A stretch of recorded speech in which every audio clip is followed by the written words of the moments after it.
Hello everyone. So let us do our question number 13 of class 11th NCERT, chapter number 1, some basic concepts of chemistry. Okay. So the question is, pressure is determined as force per unit area of the surface. The SI unit of pressure is Pascal. It is as shown below. So 1 Pascal is given equal to 1 Newton per meter square. If mass of air at sea level is 1034 gram per centimetre square, calculate the pressure in pascal. Okay, तो हमें क्या दिया हुआ है, late us सी। हमें दिया हुआ है unit conversion, 1 pascal is equal to 1 newton per metre square. और हमें क्या दिया हुआ है, मास दिया हुआ है of air at sea level, it is 1034 gram per centimetre square. Now we have to calculate the pressure in pascal. Okay, तो सबसे पहले हम क्या करेंगे, हमें क्या दिया हुआ है, मास दिया हुआ है। हमें क्या पता है, force is equal to weight if we are talking about earth. so the force is, अगर सिर्फ ग्रेविटी की वजह से किसी चीज़ का हमें वजन पता चल रहा है तो that is equal to weight is equal to force and it is equal to mass into acceleration. और अर्थ के केस में एक्सेलरेशन कितना हो जाता है, 9.8 मीटर पर सेकेंड स्क्वायर। तो हमें क्या दिया था, हमें ये दिया था ग्राम में मास। ओके, इसको हम किस में कन्वर्ट कर लेंगे, इसको हम कन्वर्ट कर लेंगे प्रेशर के टर्म्स में। ओके, तो ये तो हो जाएगा हमारा मास इंटू एक्सेलरेशन करेंगे तो ये हमारे वेट के टर्म्स में हो जाएगा। हमें इसके किसके टर्म्स में ले जाना है, हमें इसे वेट के टर्म्स में ले जाना है, तभी हम प्रेशर सॉल्व कर पाएंगे। अभी तो ये मास पर यूनिट एरिया लिखा है, लेकिन जब भी हम प्रेशर की बात करेंगे तो प्रेशर हमारा क्या है, प्रेशर हमारा है वेट।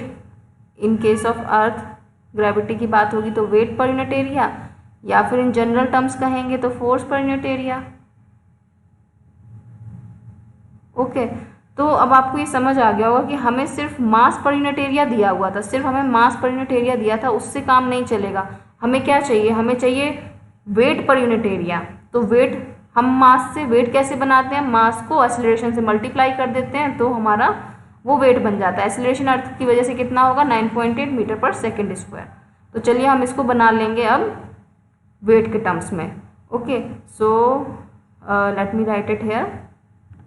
ओके,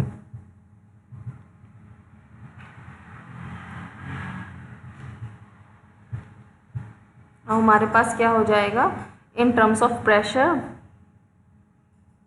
प्रेशर हमारा इक्वल हो जाएगा 1034 gram per centimetre square.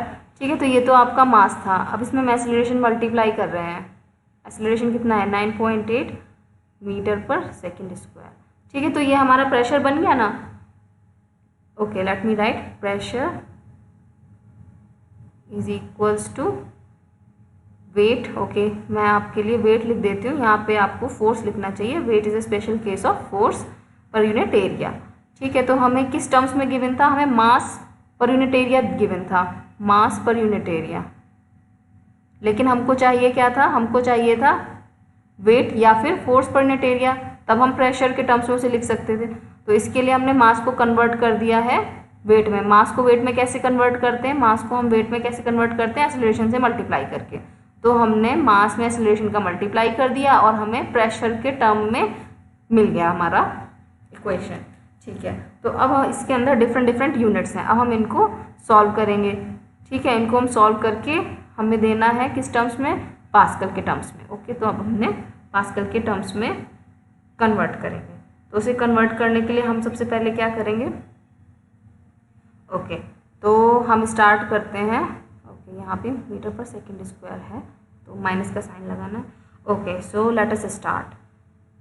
Late me write 1034 grams. Okay, so now we have to convert gram to kilogram.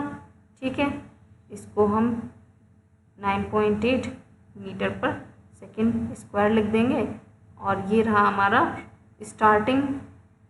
ठीक है, स्टार्टिंग वैल्यू थी। अब हम इसे कन्वर्ट करेंगे 1 बाई 1। तो सबसे पहले हम क्या लिखेंगे, 1 kilogram divided by 1000 gram. Okay, आप अगर सोच रहे हैं ये मैंने क्या कर दिया, तो ये यूनिट कन्वर्जन है। यूनिट कन्वर्जन के अंदर क्या करते हैं कि हमें पता है 1 किलोग्राम इज इक्वल टू 1000 ग्राम। ठीक है, इसका मतलब ये हुआ हमने किसी वैल्यू को से हमने x वैल्यू को 1 से मल्टीप्लाई किया, 1 से डिवाइड किया, से 40 से मल्टीप्लाई किया, 40 से डिवाइड किया, तब भी it will be equal to x only, right. तो हम वही कर रहे हैं, हम उसे 1 किलोग्राम से मल्टीप्लाई कर रहे हैं, 1000 ग्राम से डिवाइड कर रहे हैं, क्योंकि दोनों एक ही बात है। ठीक है, तो हमने इस तरीके से इसको मल्टीप्लाई डिवाइड कर लिया। लेकिन आप देख रहे होंगे इसकी ज़रूरत क्या थी। इसकी ज़रूरत ये थी कि जब हम इस तरीके से मल्टीप्लाई करेंगे तो ग्राम से ग्राम कैंसिल हो जाएगा। ओके, और आपकी यूनिट क्या बचेगी, किलोग्राम। ठीक है, और जो ये 1000 वैल्यू होगी इसको आप यूज़ कर लेंगे इसे डिवाइड करने में। तो इस तरीके से हम यूनिट कन्वर्जन करेंगे। तो हमने ये तो कन्वर्ट कर दिया इसको किलोग्राम में। ठीक है, ग्राम कैंसिल हो गया तो क्या बचेगा, किलोग्राम बचेगा। तो हमारी यूनिट क्या कन्वर्ट हो गई, हमारी यूनिट ग्राम से किलोग्राम में कन्वर्ट हो गई। ठीक है, अब हम आगे चलेंगे तो हमारे पास क्या था, सेंटीमीटर स्क्वायर नहीं चाहिए, हमको चाहिए मीटर स्क्वायर। ठीक है, और अगर आप सोच रहे हैं किलोग्राम में मैंने क्यों कन्वर्ट किया, वो मैंने इसलिए कन्वर्ट किया क्योंकि जो हमारा मास होता है इस फॉर्मूला के अंदर वो किलोग्राम में रहेगा और एक्सेलरेशन हमारा मीटर पर सेकेंड स्क्वायर के टर्म्स में रहेगा। तो ठीक है, हमारी यूनिट ये थी। ठीक है, यहाँ तक वेट तक, जब तक हमने वेट की बात की तो वेट की हमारी ये यूनिट होनी चाहिए। अब हम अगर इसे प्रेशर के टर्म्स में लिखेंगे तो इसकी यूनिट भी क्या हो जाएगी, किलोग्राम मल्टीप्लाई मीटर पर सेकेंड स्क्वायर, और एरिया से हम डिवाइड करते हैं तो वो मीटर स्क्वायर। यानी कि हमारी यूनिट क्या होनी चाहिए, हमारी यूनिट होनी चाहिए kilogram into second square per second square divide by metre. Okay, तो हमारी ये यूनिट होनी चाहिए ओवरऑल। अब हम इसे सॉल्व करके इस जो हम इस इक्वेशन को सॉल्व कर रहे हैं इसे भी हमें इस यूनिट तक ले जाना है। तो चलिए हमने किलोग्राम में कन्वर्ट कर लिया, हमें मिल गया किलोग्राम हमारा। अब हम देखेंगे सेकेंड स्क्वायर तो हमारे पास ऑलरेडी है। ठीक है, तो अब हम किस चीज़ के लिए वर्क कर रहे हैं, अब हम इस मीटर स्क्वायर के लिए वर्क कर रहे हैं। ठीक है, क्योंकि ये वाला मीटर तो ऑलरेडी प्रेजेंट है जो कि यहाँ पे प्रेजेंट था, हम इसके लिए वर्क कर रहे हैं इस वाले मीटर स्क्वायर के लिए। फिर देखेंगे आगे कैसे सोल्यूशन करना है।